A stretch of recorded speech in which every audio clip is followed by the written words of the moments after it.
Hello everyone, आप सभी का स्वागत है क्लैरिटी इन लॉ में। राइट टू प्राइवेट डिफेंस के पिछले पार्ट्स के अंदर हमने ये देखा था कि राइट टू प्राइवेट डिफेंस आखिर होता क्या है, और राइट टू प्राइवेट डिफेंस के तहत किया गया कोई भी एक्ट किसी तरीके का कोई ऑफेंस नहीं होता, जिसके बारे में हमने सेक्शन 34 में जाना था। राइट टू प्राइवेट डिफेंस हमें कब कब मिलता है, जिसके बारे में हमने सेक्शन 35 में जाना था। और अगर जो एग्रेसर है या फिर जो असेलेंट है वो जनरल एक्सेप्शंस में फॉल करता है और उसके द्वारा किया गया कोई भी अटैक किसी तरीके का ऑफेंस नहीं होता, स्टिल आप उसके खिलाफ राइट टू प्राइवेट डिफेंस का यूज कर सकते हो। इसके बारे में हमने जाना था सेक्शन 36 में। और सेक्शन 37 में हमने जाना था कि राइट टू प्राइवेट डिफेंस आपको कब कब नहीं मिलता है। और आज के पार्ट में हम उनके आगे के सेक्शंस को कवर करेंगे। आज के पार्ट में हम जानेंगे सेक्शन 38 को, सेक्शन 39 को और साथ ही सेक्शन 40 को। ये तीनों ही सेक्शंस हमें right to private defence against body के बारे में बताएंगे। सेक्शन 38 हमें बताता है कि अगर बॉडी के अगेंस्ट किसी तरीके का ऑफेंस होता है तो ऐसी कौन कौन सी सर्कमस्टांसेस हैं जिनमें आप राइट टू प्राइवेट डिफेंस का यूज करते हुए सामने वाले पर्सन की डेथ तक कॉज कर सकते हो।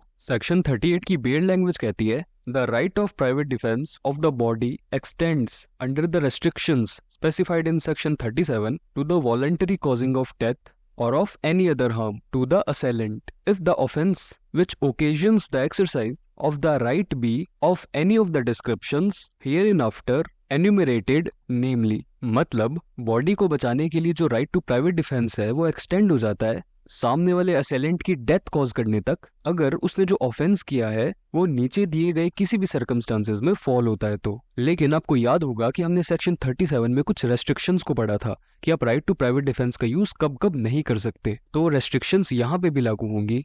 आइए सेक्शन 38 के एक एक क्लॉज को अच्छे से पढ़ते हैं। सेक्शन 38 का क्लॉज ए कहता है, such an assault as may be reasonably cause the apprehension that death will otherwise be consequence of such assault। मतलब अगर ए नाम का कोई पर्सन है जो कि ऐसा असॉल्ट करता है जिससे बी के मन में ये रीजनेबल एप्रीहेंशन हो जाता है कि उसकी डेथ होने वाली है, तो ऐसे केस में बी जो है वो ए की डेथ तक कॉज कर सकता है राइट टू प्राइवेट डिफेंस का यूज करते हुए। जो क्लॉज बी है वो बात करता है, such an assault as may be reasonably cause the apprehension that grievous hurt will otherwise be the consequence of such assault। मतलब अगर ए नाम का कोई पर्सन है जो कि ऐसा असॉल्ट कमिट करता है कि सामने वाले मतलब बी के मन में ये रीजनेबल एप्रीहेंशन हो जाता है कि अगर उसने राइट टू प्राइवेट डिफेंस का यूज नहीं किया तो उसके साथ ग्रीवियस हर्ट हो जाएगा। ऐसे केसेस में भी जो बी है वो राइट टू प्राइवेट डिफेंस का यूज करते हुए जो असेलेंट है मतलब जो ए है उसकी डेथ तक कॉज कर सकता है। लॉज सी कहता है, an assault with the intention of committing rape. मतलब अगर ए नाम का कोई पर्सन है जो कि ऐसा असॉल्ट करता है जिससे उसका इंटेंशन पता चलता है कि वो बी का रेप करने जा रहा है, तो ऐसे केसेस में भी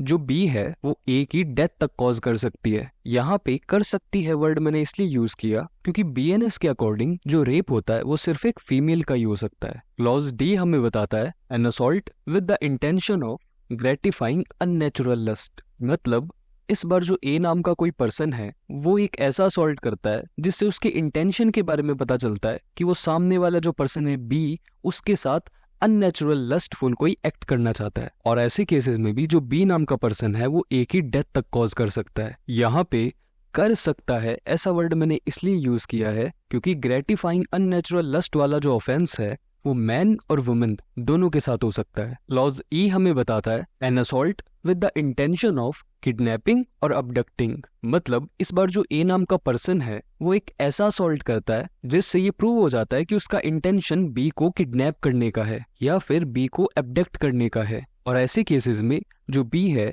वो अपनी बॉडी की सुरक्षा करने के लिए राइट टू प्राइवेट डिफेंस के तहत ए की डेथ तक कॉज कर सकता है।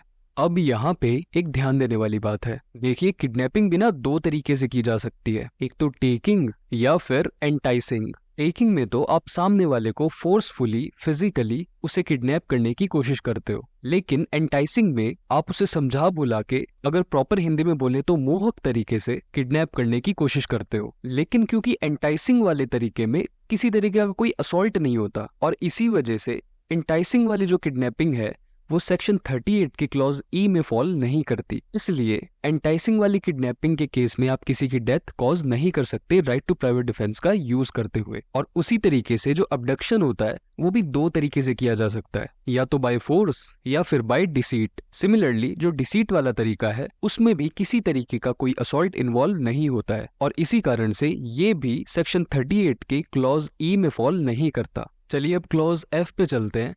क्लॉज एफ हमें बताता है an assault with the intention of wrongfully confining a person under circumstances which may reasonably cause him to apprehend that he will be unable to have recourse to the public authorities for his release। यहाँ पे आप थोड़ा ध्यान दीजिएगा। देखिए इस बार ए नाम का जो पर्सन है वो ऐसा असॉल्ट कमिट करता है जिससे उसका इंटेंशन साफ जाहिर होता है कि वो बी को रॉन्गफुली कन्फाइन करना चाहता है, लेकिन साथ ही यहाँ पे बी के मन में भी ये रीजनेबल एप्रीहेंशन हो जाता है कि अगर उसे रॉन्गफुली कन्फाइन कर लिया गया तो वो आजाद होने के लिए किसी भी पब्लिक अथॉरिटी को, मतलब किसी पुलिस ऑफिसर को कांटेक्ट नहीं कर पाएगा। और ऐसे केस में भी B right to private defence का यूज करते हुए एक ही डेथ तक कॉज कर सकता है। और जो लास्ट क्लॉज है क्लॉज जी, वो हमें बताता है एन एक्ट ऑफ थ्रोइंग और administering acid or an attempt to throw or administer acid which may reasonably cause the apprehension that grievous hurt will otherwise be the consequence of such act। मतलब इस बार जो ए नाम का person है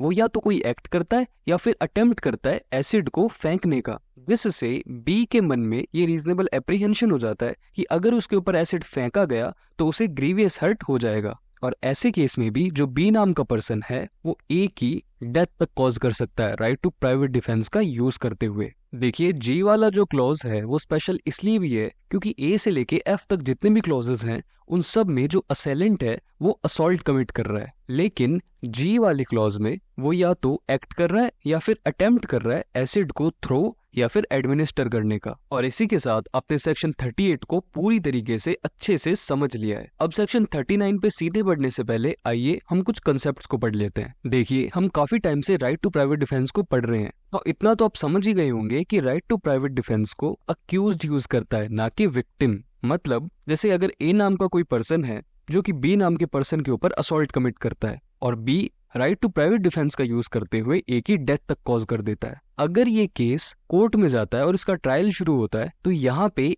ए जिसकी death हो चुकी है वो तो विक्टिम होगा, और जो बी है जिसने राइट टू प्राइवेट डिफेंस का यूज किया है वो अक्यूज्ड होगा। तो बी को अपनी लाइबिलिटी को जीरो करवाने के लिए ये प्रूव करना होगा कि उसने जो डेथ कॉज की है वो राइट टू प्राइवेट डिफेंस का यूज करते हुए कॉज की है। साथ ही अगर जो सिचुएशन है वो सेक्शन 38 के ऐसे क्लॉजेस में है जिसमें एप्रीहेंशन प्रूव करना होता है तो बी को उसका रीजनेबल एप्रीहेंशन प्रूव करना होगा। और अगर जो सर्कमस्टांसेस हैं वो ए के इंटेंशन को प्रूव करने वाले हैं, जैसा कि हमने सेक्शन 38 के कुछ क्लॉजेस में पढ़ा था, तो बी को अपनी लाइबिलिटी को जीरो करवाने के लिए ए के इंटेंशन को भी प्रूव करना होगा। तो बेसिकली मेरे कहने का मतलब ये है कि वो अक्यूज्ड होता है जो कि राइट टू प्राइवेट डिफेंस का यूज करता है। मतलब अगर जो एग्रेसर है वो किसी तरीके का अटैक करता है, मतलब असॉल्ट करता है, जो कि सेक्शन 38 में आते हैं, और बदले में जो अक्यूज्ड है वो राइट टू प्राइवेट डिफेंस का यूज करके उसकी डेथ कॉज कर देता है, तो यहाँ पे या तो उसने मर्डर कॉज किया है या फिर कल्पेबल होमिसाइड कॉज किया है। और जब ये ट्रायल कोर्ट में होता है तो जो प्रोसिक्यूशन है वो सबसे पहले मर्डर के चार्जेस को प्रूव करने की कोशिश करते हैं, और अगर मर्डर का चार्ज प्रूव हो जाता है तो ये अक्यूज्ड के ऊपर बर्डन शिफ्ट हो जाता है कि वो ये प्रूव करे कि जो सर्कमस्टांसेस थे वो सेक्शन 38 में फॉल कर रहे थे, और इसलिए उसने राइट टू प्राइवेट डिफेंस का यूज करते हुए जो असेलेंट है, मतलब जो यहाँ पे विक्टिम बना हुआ है, उसकी डेथ कॉज कर दी थी। अब देखिए सेक्शन 38 को पढ़ते समय हमने उसमें दो टाइप के क्लॉजेस को देखा था। एक तो ऐसे क्लॉजेस थे जिसमें ए कोई असॉल्ट करता है और उसकी वजह से बी के मन में एक रीजनेबल एप्रीहेंशन क्रिएट हो जाता है, और दूसरे ऐसे क्लॉज थे जिसमें ए कोई असॉल्ट करता है जिसकी वजह से ए का ही इंटेंशन दिखता है। तो सबसे पहले तो हम ये जान लेते हैं कि आखिर असॉल्ट होता क्या है। देखिए असॉल्ट का मतलब होता है किसी तरीके का कोई जेस्चर या फिर प्रिपरेशन। सिर्फ वर्ड्स का इस्तेमाल करना किसी तरीके का असॉल्ट नहीं होगा, उसमें किसी तरीके की फिजिकलिटी इन्वॉल्व होनी चाहिए। बिना किसी फिजिकल एक्ट के आप उसे असॉल्ट का केस नहीं कह सकते। और जैसा कि हमने अभी दो टाइप की क्लॉजेस की बात की थी, एक तो ऐसे क्लॉजेस थे जिनमें ए असॉल्ट करता है और उससे बी के मन में रीजनेबल एप्रीहेंशन पैदा हो जाता है, और एक ऐसे क्लॉजेस थे जिनमें ए कोई असॉल्ट करता है और उससे ए का ही इंटेंशन साफ झलकता है। तो जो एप्रीहेंशन वाले क्लॉज थे, जैसे कि क्लॉज ए हो गया, क्लॉज बी हो गया या फिर क्लॉज जी हो गया, उनमें अक्यूज का बर्डन ऑफ प्रूफ काफी कम होता है। लेकिन दूसरी तरफ ऐसे क्लॉजेस जिनमें इंटेंशन इन्वॉल्व होता है, जैसे क्लॉज सी हो गया, क्लॉज डी हो गया, क्लॉज ई हो गया या फिर क्लॉज एफ हो गया, इनका बर्डन ऑफ प्रूफ काफी हाई होता है, क्योंकि रीजनेबल एप्रीहेंशन को प्रूव करते वक्त अक्यूज को खाली सराउंडिंग सर्कमस्टांसेस को ही प्रूव करना पड़ेगा और कोर्ट ये टेस्ट करेगा कि उसकी जगह पे अगर कोई रीजनेबल पर्सन होता तो क्या उसके मन में भी ऐसा एप्रीहेंशन पैदा होता। लेकिन दूसरी तरफ इंटेंशन के केस में जो बर्डन ऑफ प्रूफ है वो काफी हाई हो जाता है, क्योंकि यहाँ पे अक्यूज्ड को सराउंडिंग सर्कमस्टांसेस तो प्रूव करने ही पड़ेंगे, साथ ही एग्रेसर मतलब जो ए है उसके कंडक्ट की पूरी सीरीज को भी प्रूव करना पड़ेगा, जिससे वो ये प्रूव कर सके कि ए की इच्छा थी या फिर ए का इंटेंशन था ऑफेंस कमिट करने का। इसी वजह से एप्रीहेंशन वाले केसेस प्रूव करने काफी इजी होते हैं, लेकिन इंटेंशन वाले केसेस प्रूव करने काफी हार्ड होते हैं। आपको याद भी होगा कि हमने पहले की वीडियोस में ये बात की थी कि इंटेंशन मेंस रिया की हाईएस्ट डिग्री होती है, उसे प्रिज्यूम बिल्कुल नहीं किया जा सकता और साथ ही उसे प्रूव करना सबसे ज्यादा हार्ड होता है। आइए अब हम एक एग्जांपल देखते हैं। सपोज कीजिए ए नाम का कोई पर्सन है जो कि बी के ऊपर शूटिंग करने लग जाता है। अब क्योंकि ये सर्कमस्टांस सेक्शन 38 में फॉल कर रही है, तो बी के पास ये राइट आ जाता है कि वो राइट टू प्राइवेट डिफेंस का यूज करते हुए ए की डेथ कॉज कर दे। तो बी ऐसा ही करता है और इसी वजह से बी जो है वो मर्डर का अक्यूज्ड हो जाता है। और जब इस केस का ट्रायल होता है कोर्ट में, तो जो प्रोसिक्यूशन है वो सबसे पहले मर्डर को प्रूव कर देता है और इसी वजह से बी जो है वो गिल्टी प्रूव हो जाता है। अब बी की डिफेंस एविडेंस स्टेज आती है जिसमें बी ये प्रूव करता है कि जो सर्कमस्टांसेस थी वो सेक्शन 38 के अंडर फॉल कर रही थी और इस वजह से उसने राइट टू प्राइवेट डिफेंस का यूज करते हुए ए की डेथ कॉज की थी। और अगर ये प्रूव हो जाता है तो बी को एक्विट कर दिया जाता है, मतलब दोष मुक्त कर दिया जाता है। तो ये तो हो गया केस 1, लेकिन एक केस 2 भी है, मतलब जब प्रोसिक्यूशन बी को मर्डर के लिए गिल्टी प्रूव करने के लिए अपने विटनेस को बुलाता है टेस्टिमनी देने के लिए और विटनेस एग्जामिनेशन इन चीफ में ये बोल देता है कि हाँ बी ने ए को मारा था, मैंने खुद ने देखा है। लेकिन जब बी का लॉयर मतलब डिफेंस का लॉयर विटनेस का क्रॉस एग्जामिनेशन करेगा और अगर विटनेस ने ये बोल दिया कि हाँ बी ने ए को इसलिए मारा था क्योंकि ए पहले बी के ऊपर गोलियां चला रहा था, शूटिंग कर रहा था, तो कोर्ट के सामने यहीं से ही प्रूव हो जाएगा कि ये सिचुएशन सेक्शन 38 में फॉल कर रही थी और बी को यहीं से ही एक्विट कर दिया जाएगा। कोर्ट बी के गिल्टी प्रूव होने का या बी की डिफेंस एविडेंस स्टेज आने तक का वेट नहीं करेगा। अगर सिर्फ क्रॉस एग्जामिनेशन में ही ये प्रूव हो जाता है कि बी ने ए की death right to private defence का यूज करते हुए की थी,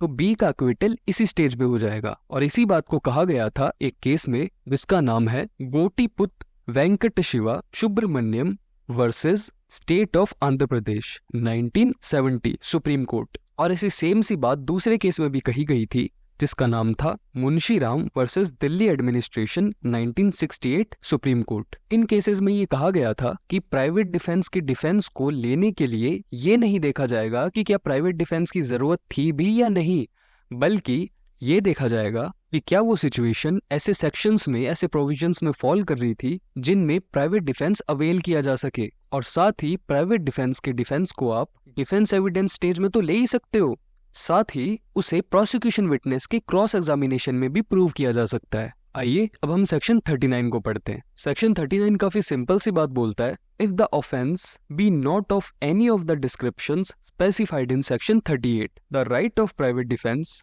of the body does not extend to the voluntary causing of death to the assailant, but does extend under the restrictions specified in section 37 to the voluntary causing of assailant of any harm other than death। मतलब अगर जो circumstances हैं वो section 38 वाली नहीं है तो ऐसे केस में आप assailant की डेथ तो कॉज नहीं कर सकते, लेकिन सेक्शन 37 की रेस्ट्रिक्शंस को ध्यान में रखते हुए आप डेथ को छोड़ के बाकी किसी भी तरीके का हार्म असेलेंट के ऊपर कॉज कर सकते हो राइट टू प्राइवेट डिफेंस का यूज करते हुए। मतलब सेक्शन 37 का सब सेक्शन 2 हमें ये बताता है कि राइट टू प्राइवेट डिफेंस में आप रीजनेबल हार्म ही कॉज कर सकते हो। तो इसी बात का ध्यान रखते हुए अगर असेलेंट कोई इस तरीके का अटैक करता है जो कि सेक्शन 38 में तो फॉल नहीं करता, जिस वजह से आप उसकी डेथ तो कॉज नहीं कर सकते, लेकिन आप डेथ को छोड़ के उसे रीजनेबली किसी भी तरीके का हार्म कॉज कर सकते हो। आइए अब हम सेक्शन 40 की ओर बढ़ते हैं। सेक्शन 40 हमें बताता है कि बॉडी के लिए राइट टू प्राइवेट डिफेंस कब शुरू होता है और कब खत्म होता है।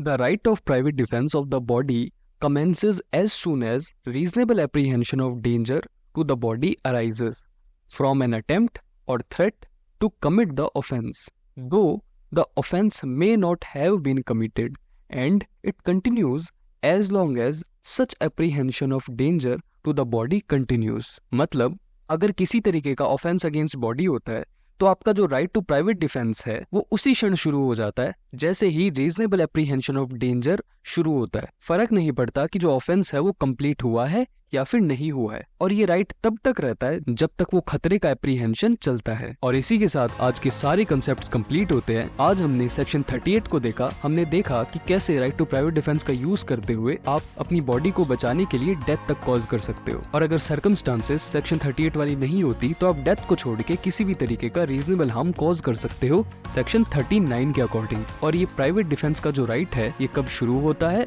और कब खत्म होता है ये देखा हमने सेक्शन 40 में। और इसी के साथ आज की वीडियो के कंसेप्ट कंप्लीट होते हैं। अगर ये वीडियो आपको पसंद आई है तो इस वीडियो को लाइक कीजिए, अपने दोस्तों के साथ शेयर कीजिए और इस चैनल को सब्सक्राइब कीजिए। आज के लिए इतना ही। Thanks for watching. अगली वीडियो में मिलते हैं एक नए कंसेप्ट के साथ में।